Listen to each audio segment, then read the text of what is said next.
I wanted to add a video to go with the weather craft for the summer. I wanted to just show you a couple of learning strategies that you could use with your little one while you're crafting. Although I don't always think it's necessary to make it learning a part of the craft, because I think that they just learn through doing crafts, through their fine motor skills and just being creative. But there's a few things that I think might be of interest. So the first thing I would like to talk about is patterns. So for children to recognize that a pattern is basically just repeating a certain design or a certain color, and you see that pattern start to go over and over again. So you could do it with any of the pieces from this craft. You could do it with the rainbow, you could do it with the raindrops or the sun rays. An easy way to start would probably be with the sun rays, because it's very simple with just 2 colors. So you could first model for your child and let them know that this is orange, this is yellow, orange, yellow, and continue on. And then tell your child that we've just created a color pattern. We've made a pattern repeating. We've got orange, yellow, orange, yellow. Then you could start to ask your child what would come next. If you have orange, yellow, what would come next? Orange. Then take them all away and ask your child if they could make a pattern. The next way you could do patterns is with the raindrops. So again, you could just start with simple, let's talk about dark blue, light blue. So you could start with dark blue, light blue, dark blue, light blue, dark blue, light blue. You don't need to worry about the order of size at first. Just talk about the pattern.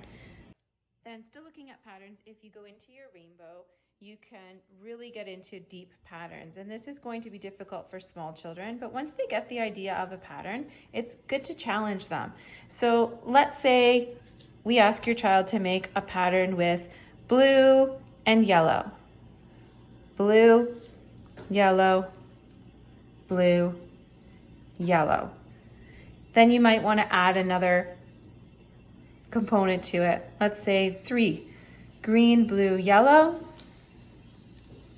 green, blue, yellow. And you can keep going until you think your child is understanding, or the more that you think that they need to be challenged. Okay, the next topic could be matching. So this is great for the smaller child when they're starting to learn their colors. You could show them your blue and say, can you show me the matching blue?